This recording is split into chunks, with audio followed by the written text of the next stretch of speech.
Well, I grew up in a family that looked amazing on the outside, but behind closed doors, we had a lot of dark secrets, and many of them that I never remembered anything until I was probably 31 years of age. And even then, I only had the first memory of many that were to come as I grew older. The main perpetrator in my family was my dad. Um, uh, Moving through the experience, I began to realize later on, as I was getting healthier, that my mom had to have been also involved in ritual abuse when she was a child. But she would have never been a perpetrator in this, but at the same time, she was controlled, dissociated as well, probably, and was not really able to protect us or see the need to protect me. I recovered memories from birth until 18, and then I was reaccessed by my dad one time when he came to visit my husband and I at the age of 32.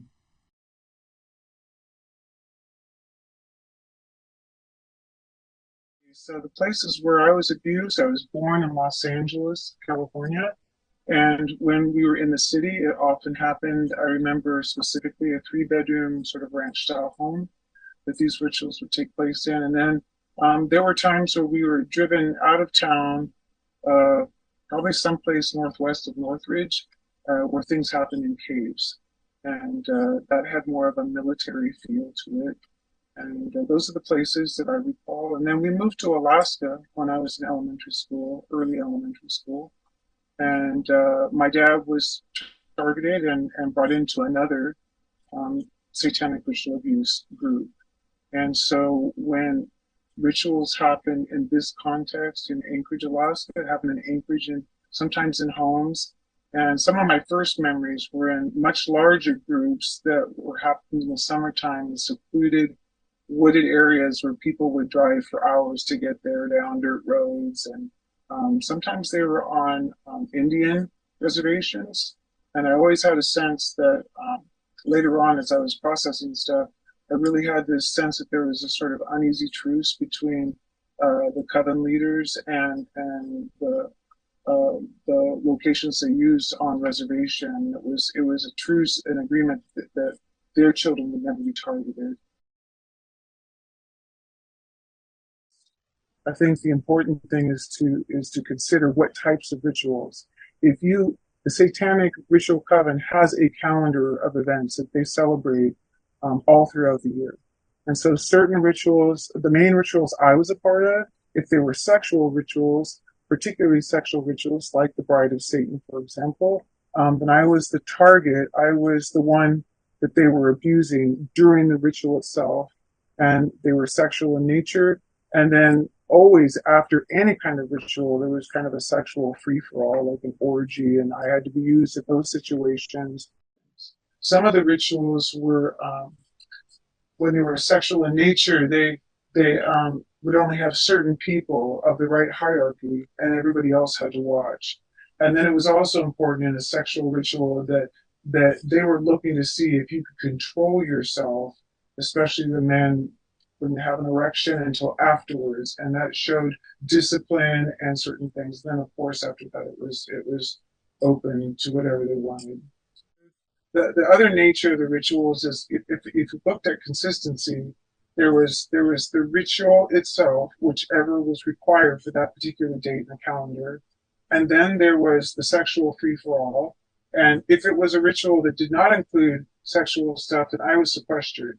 But if it did, I was the target. And then the big free for all. And then there was often cannibalism as well. Not always, but cannibalism, sometimes forcing us to eat feces or be urinated on. It was very disgusting and frightening. When I think about the people that are a part of this, these are not people that are blue collar or low on the economic scale. These are people of reputation. They're people that are educated. They're judges. They're lawyers. They're doctors. They're morticians. They're people who work in a hospital that can do all kinds of medical issues. So they had somebody to cover their back in every single way. It could be a chief of police for that matter. So what I have found to believe very strongly that if somebody is the more decrepit and evil they are, the the greater is their representation, that they're above reproach to the rest of the community, to the rest of the city and nation. And it's basically, oh, that person would never do that, and then you're the one, if you say the truth, if they're thinking to you that, oh, you're just some conspiracy theorist, or you've watched too many movies in Hollywood, and that's absolutely not true. And they're set up for that. They set that up so that you will be looked upon as somebody who's crazy and needs to be in a mental institution or something like that. And because of that, I don't, very few people know my full story. And that's one of the reasons why I wanted to be here, because I am a competent person and I have received enough healing, and I've had some amazing, I was co-conscious through the memories that were coming forward. So I remember them, they're not fuzzy. And I really want to fight this. It's horrible.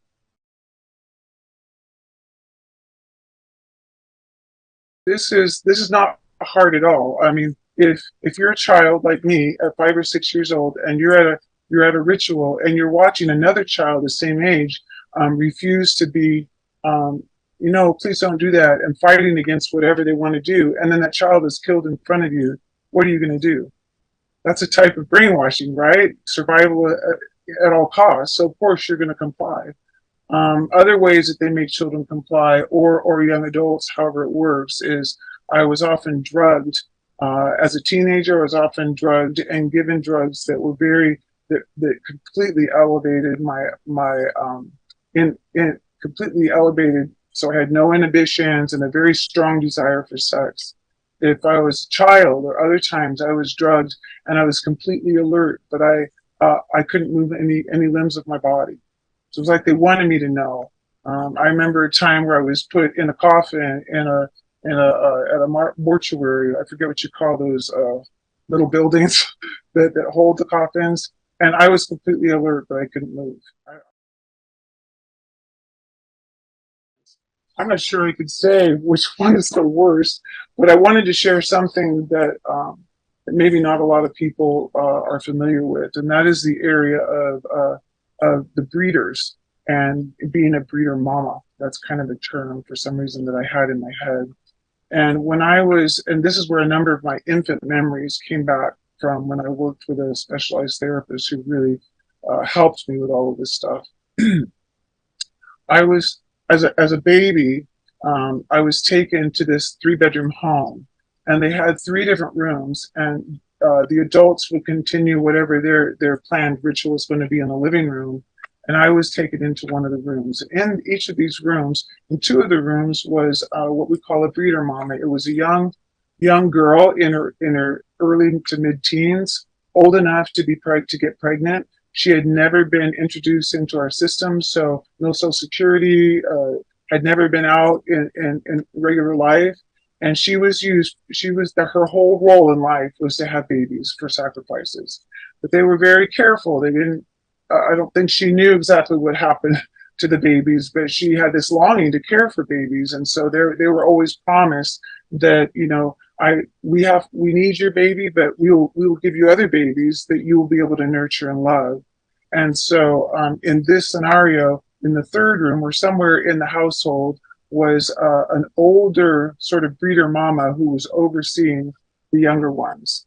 And it was her job to keep them in line and to move them through the process of having babies, nurturing other people's babies. So my dad brought me to these rituals, and I have several memories of being used by a breeder mama. And what they would do is my dad would bring me hungry to this ritual. And so I was hungry, and I wanted to eat, and I was starving. And I would be put in a crib along with maybe some other babies that were brought in the different rooms. And then the young breeder mama would come, and she'd start to nurse me, but then she would stimulate me at the same time. And, of course, as a baby, you don't like that. And if you didn't respond, then you were put back in the crib without food, without a blanket, without a change of diaper, and taken home.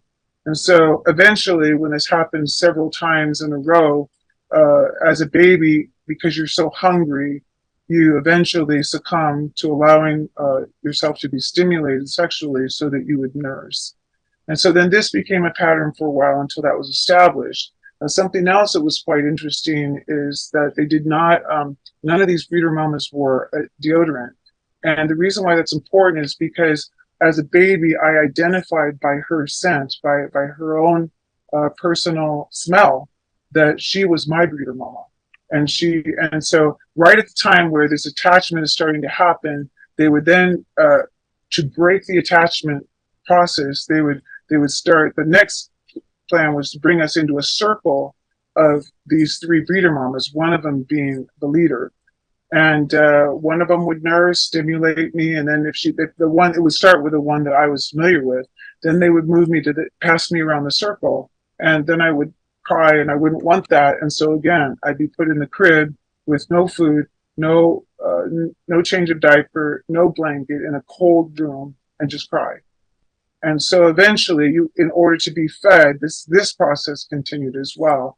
And I even could feel that my personal breeder mama felt jealous because this was like her baby. So the dual purpose of this was to break attachment for me as the baby, but also break attachment for these mamas, so they didn't get attached to any one baby, because they were going to cycle through a whole other group of them.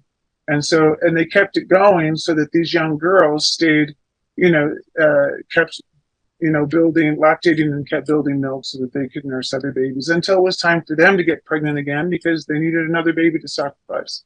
When I was in Alaska and I became a breeder mama, it started as soon as my period. And so I was used as a breeder until I was 14.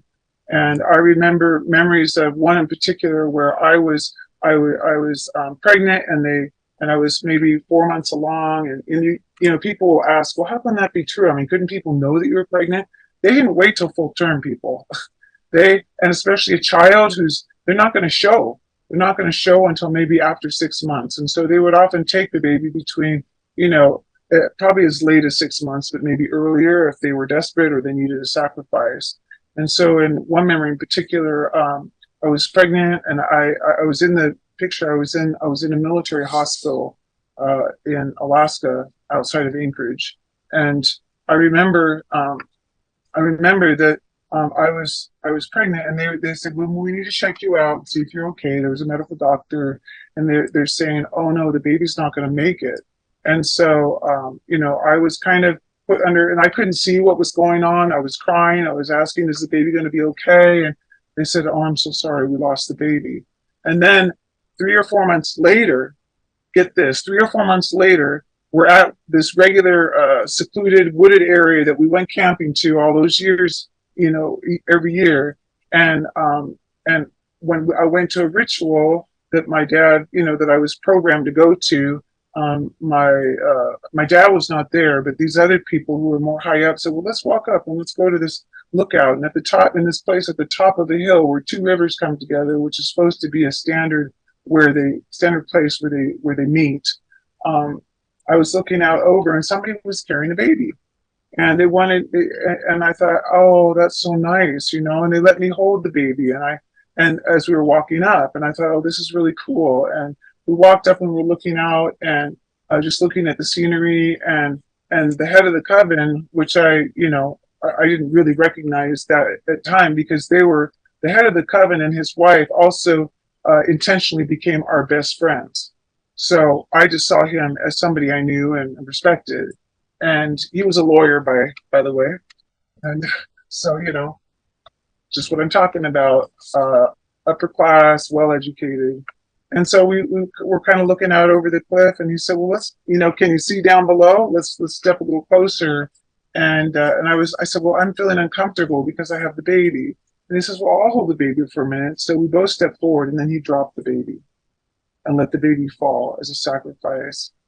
And then I realized that was my baby that they took 3 months earlier. So it's pretty sad. They used me as a breeder until I was 14. I was in a relationship with another teenage boy, and it was not a healthy relationship. It was that I thought that I got pregnant because we had been intimate a few times. And so we went to my parents, and my mom said, and I always felt like my mom was more of a target in this, which is kind of interesting, and I understand why now. But she said, well, if you want to stay in the family, you're going to have to have an abortion. And I thought, well, I don't want to do that, but I don't want to have the baby either. And so I went through with it. But it was interesting. She took me into the hospital, snuck me in the back door. She was a hospital administrator at this point. Snuck me in the back door and took me out to the doctor's office. And he was very cold-hearted. Well, you won't want to get pregnant again, for at least another 6 months. And you're young and you're small, so we're going to stick something in to dilate you, and it will be painful. And then we'll bring you back tomorrow to do the procedure. So I remember going home and being very, very in a lot of pain. And it wasn't until years later that I realized that they wanted to take that baby. And so they ended up, what happened is he was dilating me in order to take the baby that night in a ritual, which I didn't remember, of course, at the time. They took the baby. Then my mom brought me back the next day through the front door, up in the normal way, into the office. I checked in. And then she never even stayed with me. I had this abortion, a bogus abortion, because they'd already taken the baby, just to cover the tracks. I would say, people, wake up. This is real. If you heard me talking, I'm competent. I know what I'm talking about. I've walked through this, and I help other people walk through this as well. And this is not a make-believe. This is not too many movies. This is not, I read too many Robert Ludlum novels. This is real, and this happens. And a lot of times when we think about somebody who's above reproach, and we say to ourselves, that person could never have done that. Well, think about all the other people that have come out in the news. You think, oh my gosh, I never thought that about them. This is the same case here, people. And the thing you need to realize is that we don't want to believe it. How long did it take for all of us to embrace the idea of sex trafficking? A long time, 20 years probably, before we were willing to realize, okay, this is true. People, this is a type of sex trafficking, but it's even worse. Well, I can't say it's worse. It's different, but it's the same idea. And so my plea is that you will listen to this story, that you will listen to the documentaries, that you will see the different dimensions of how competent people are, or how messed up they are, because they've never been able to get through all of this. And that you will have compassion, and you will join the fight and come against this.